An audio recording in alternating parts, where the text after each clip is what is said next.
मित्रांनो, अल्लू अर्जुनचा पुष्पा चित्रपट आला. झुकेगा नहीं साला म्हणत प्रत्येकाने त्या चित्रपटाचं दणक्यात स्वागत केलं. बऱ्याच जणाला पुष्पा चित्रपट आवडला. अल्लू अर्जुन असेल किंवा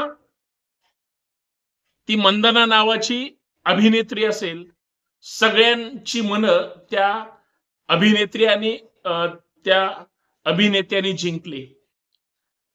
खरं तर एक जंगलातलं वेगळं प्रेम, आदिवासी बहुल भाग, तिथं ती लोक राहतात कशी, जगतात कशी, चंदनाची कशा पद्धतीनं तस्करी होतीये, किती किंमत आहे दुसऱ्या राज्यांमध्ये चंदनाला, मग ते रक्तचंदन असो किंवा सुगंधित चंदन असो, कशा पद्धतीनं त्या चित्रपटामध्ये मांडणी केली ही उभ्या महाराष्ट्रानं पाहिली.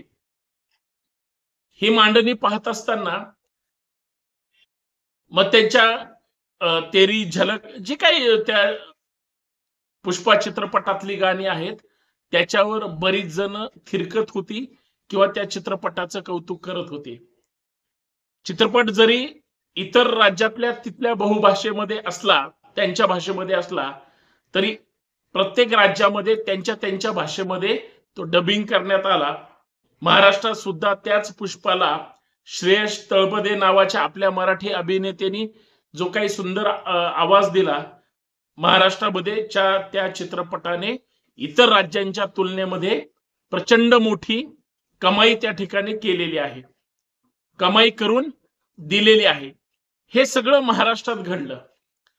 महाराष्ट्र असो किंवा कुठल्याही राज्यामध्ये कुठल्याही अभिनेत्याचे ज्यावेळी चित्रपट येतात, मग ते नेता अर्थात राजकारणावर असेल, समाजकारणावर असेल, खास करून 100% चित्रपट प्रेमावर अवलंबून असतात. जसं सैराटनी घवघवीत यश मिळवलं, त्याच पद्धतीनं यश पुष्पाने सुद्धा मिळवलं होतं किंवा मिळवलं गेलं.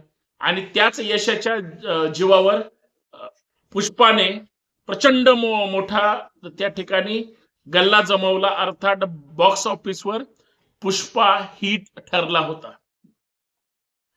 आता पुष्पा 2 आला, परंतु असं काय घडलं, अल्लू अर्जुन आज दहशतीमध्ये जगतोय.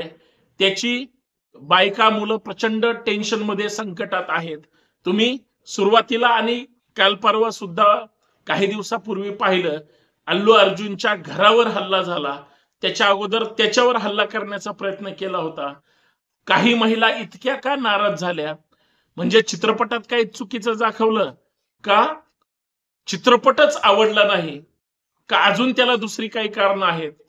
माझ्या कानावर आलेलं आहे की कुठंतरी चित्रपटाच्या त्या प्रमोशनच्या निमित्तानं अल्लू अर्जुन आणि त्याची टीम आलेली होती आणि त्या थिएटर आणि त्या परिसरामध्ये जिथं कुठं तो प्रसंग घडला असेल तिथं प्रेक्षकांनी इतकी म्हणजे गर्दी केली, चेंगराचेंगरीत रूपांतर झालं आणि त्याच्यामध्ये एका महिलेचा किंवा काही लोकांचा मृत्यू झाला. आता मला प्रश्न पडलाय आणि या मुद्द्यावर मी चर्चा करणार आहे. मित्रांनो, विषय जरी मनोरंजनाशी निगडीत असला, चित्रपटाशी निगडीत असला, काही गोष्टी अशा आहेत, तुमच्या संवेदना ह्या जिवंत आहेत का, जागे आहेत का, तुमच्यात खरंच माणुसकी आहे का? बर, चुकी कुणाचे, शिक्षा कुणाला दिली जाते आणि मग चुकीतून भरपाई मागितली जाते. जीव महत्वाचाच आहे, प्राण महत्वाचाच आहे, पण चोर सोडून संन्याशाला फाशी कोण देतंय, या मुद्द्यावर चर्चा करायची. हा मुद्दा तसा प्रत्येकाच्या मताशी, भूमिकेशी आणि खास करून भावनांशी निगडीत आहे. म्हणून संतोष शिंदे बोलतोय. मित्रांनो, सर्वांना नमस्कार, जय महाराष्ट्र. मी संतोष शिंदे. सर्वांचं या सामाजिक विचारपीठावर मनपूर्वक हार्दिक स्वागत आहे. वेगळ्या वेगळ्या विषयावर बोललं पाहिजे, राजकारणावरच बोलावं असं काय कोणी आपल्याला सर्टिफिकेट दिलेलं नाही, परंतु काही जबाबदार गोष्टीवर याच्यासाठी बोललं पाहिजे. एक नेता, एक अभिनेता, एक सामान्य माणूस आणि जमणारी हजारो लोक, याच्यामध्ये आज प्रत्येक राज्यात, गावात, तालुक्यात, जिल्ह्यात, महाराष्ट्रात किंवा देशामध्ये, जगामध्ये ही भुरळ घातली जाते. नेता आला, कार्यकर्ते गोळा होतात, अभिनेता आला, त्यांचे चाहते जमा होतात, अभिनेत्री आले तिच्यावर प्रेम करणारे जमा होतात, किंवा कुठलाही टारका म्हणजे स्टारडप जे काही मंडळी असते, स्टार कास्ट असते, किंवा मोठे मोठे नेते असतात, लीडर्स असतात, त्यांना बघायला किंवा त्यांच्यावर एकतर्फी प्रेम करणारे हजारो करोडो फॅन असतात, जे त्या नेत्याच्या किंवा अभिनेत्याच्या भूमिकेवर किंवा त्यांच्या एकंदरीत बोलीभाषेवर ते प्रचंड प्रेम करत असतात. अल्लू अर्जुन त्यापैकीच एक आहे. आणि तुम्ही सुद्धा या माझ्या मताशी सहमत असाल. पुष्पा चित्रपट आला, त्याने जी काही बुरळ घातली, पहिल्यांदा लोक त्यांच्या सगळ्यांच्या प्रेमात होते. दुसरा आला, जेवढा गल्ला पहिल्याने जिंकला तेवढाच आता सुद्धा या चित्रपटाच्या निमित्तानं प्रचंड बॉक्स ऑफिसवर कमाई केली गेली. पण ज्यावेळेस थिएटरमध्ये लोकांची गर्दी होते, त्याच वेळेस अल्लू अर्जुनाच्या घरावर सुद्धा हल्ले होत आहेत. त्याचं सगळं कुटुंब भयभीत आहे. सगळे लोक त्याच्या म्हणजे घरापर्यंत पोहोचतायत, त्याच्या त्या म्हणजे गेटची किंवा त्याच्या सगळ्या गोष्टीची नासधूस करतायत. का तर कुठल्या तरी एका प्रमोशनच्या ठिकाणी जी गर्दी झाली होती, ज्याच्यात चेंगराचेंगरी झाली, त्याच्यात काही लोकांचा जीव गेला. बरं, हे काय अल्लू अर्जुननी पत्रिका छापून त्यांना बोलवलं होतं का? जी लोक हजर झाली होती ती त्याला पाहायलाच झाली होती ना. अजून काय 100 चुका असतील, तुम्ही कशाला थोबाड घेऊन तिथं गेले? कुठलाही अभिनेता किंवा नेता ज्यावेळेस म्हणजे त्याची सभा असते किंवा त्याचा चित्रपट त्या ठिकाणी प्रदर्शित होतो, लोक त्याला पाहण्यासाठी येतात. साहेब, कधीही लक्षात ठेवा, कुठल्याही नेत्याची सभा असू द्या, त्याच्या तोंडावर पडण्याची त्या ठिकाणी म्हणजे चढाओढ लागलेली असते. तो स्वतः म्हणतो का या या माझ्या अंगावर या, असं अजिबात नसतं. पण त्याच्याविषयी जे प्रेम असतं, त्या सगळ्या झटापटीमध्ये जर काही चुकीची घटना घडली, त्या माणसाची काय चूक आहे, त्याला का टार्गेट करणार? माननीय न्यायालयात सुद्धा हे प्रकरण गेलं. अल्लू अर्जुनच्या घरावरच हल्ला झाला नाही. मी मगाशी जे म्हणलं, अजून दुसरी घटना घडली. काय घटना घडली होती? तिथं ज्या गोष्टीमध्ये ज्या व्यक्तीचा मृत्यू झाला, स्त्री असेल किंवा पुरुष, त्याच्या नातेवाईकाने अल्लू अर्जुन विरोधात तक्रार केली. माननीय न्यायालयासमोर प्रकरण गेलं. शेवटी न्याय पालिका आणि न्याय हा सगळ्यांसाठी सारखा असतो. हा जरी सुपरस्टार असला तरी कायद्यापुढे त्याच्यावर गुन्हा दाखल झालाच. त्याला त्या ठिकाणी अटक करून पोलिसांनी तिथं सादर केलं. एका रात्रीत त्याला लगेच जामीन मिळाला. जामीन मिळणार कारण त्याची काही चूक नाही ना तिथं. अल्लू अर्जुनला अटक झाली पण त्याला जामीन पण मिळाला. तुम्ही त्याच्या इथं गर्दी केली, चेंगराचेंगरी झाली आणि तुमचा जीव गेला.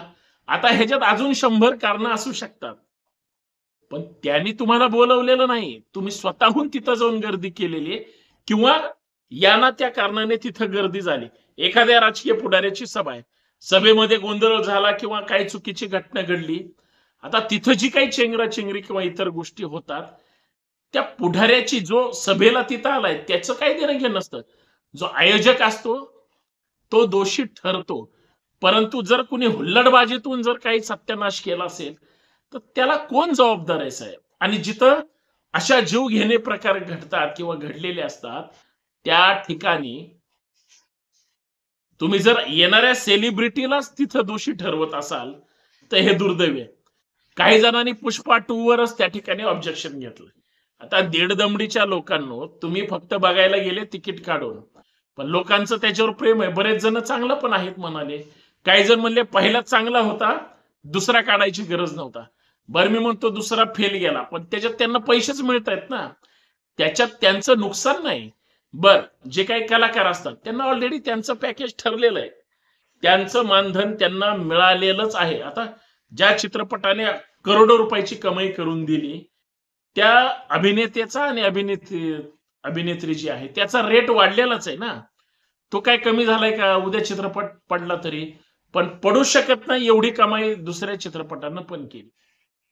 घरावर हल्ला करायची काय गरज? त्याच्या बायका लेकरांनी तुमचं काय त्या ठिकाणी घोडं मारलंय? तुम्ही तिथं गेलाच कशाला? म्हणून तुम्हाला काय म्हणजे दुखापत झाली किंवा तुमचं कोणी गेलं? मला असं वाटतं हे सगळं अल्लू अर्जुनला दहशतीत ठेवणं किंवा स्टंट करणं किंवा हे सगळं करणं तुम्हाला नक्कीच दुःख झालं आहे. तुमचा नक्कीच माणूस गेलेला आहे. पण तिथं सेलिब्रिटीनी जर काही चुकी केली असेल, नेता असेल किंवा अभिनेता असेल, ते फक्त आलेत एवढीच त्यांची चूक आहे. ह्यांनी अल्लू अर्जुनने अभिनय केला हेच त्याची चुकी आहे का?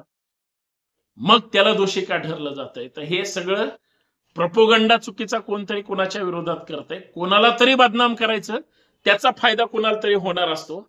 हा सगळा धंदा आहे. मला असं वाटतं गेलेला परत येणार नाही. पण जर खरंच चूक अल्लू अर्जुनची असेल तर त्याच्यावर कठोर शासन झालं पाहिजे. मी म्हणतो जर एखाद्याचा जीव गेला असेल तर 302 प्रमाणे त्याच्यावरच गुन्हे दाखल झाले पाहिजे. पण त्याची चूक नसेल तर मग आता हे सगळं कशासाठी झालं? फक्त त्याच्याकडून मोबदला मिळण्यासाठी. आता जिथं अल्लू अर्जुनची चूकच नसेल, त्याला काय 50 लाख द्यायला त्याला काहीच नाही हो. तो देईल सुद्धा. 2 जाहिराती केल्या तरी त्याचा सगळा पैसा कव्हर होईल. पण त्यानं द्यायचे का नाही ही त्याच्या नीतिमत्तेचा प्रश्न आहे ना. आम्हाला त्याच्या मोबदला पैशातच पाहिजे म्हणून त्याच्यावर हल्ले जर तुम्ही करणार असाल, स्टंट करणार असाल, तर पैशासाठी अल्लू अर्जुनवर हल्ले होतात का? पैशासाठी अल्लू अर्जुनला टार्गेट केलं जातंय का? किंवा काहीतरी मोबदला मिळावा, 4 पैसे मिळावेत म्हणून तुम्ही जर त्याला टार्गेट करत असाल तर तुमचा शुद्ध हेतू पैसे कमवण्याचा आहे. तुमचा माणूस गेला याचं तुम्हाला दुःख नाही. अल्लू अर्जुनला बदनाम करून तुम्हाला पैसे मिळवायचे हा तुमचा शुद्ध हेतू धंद्यात त्या ठिकाणी दिसतोय. असं म्हणलं तरी वावगं ठरणार नाही. परंतु मला ही गोष्ट पटलेली नाही, मला ही गोष्ट मान्य नाही म्हणून मी बोललो. धन्यवाद. जय जिजाऊ, जय शिवराय.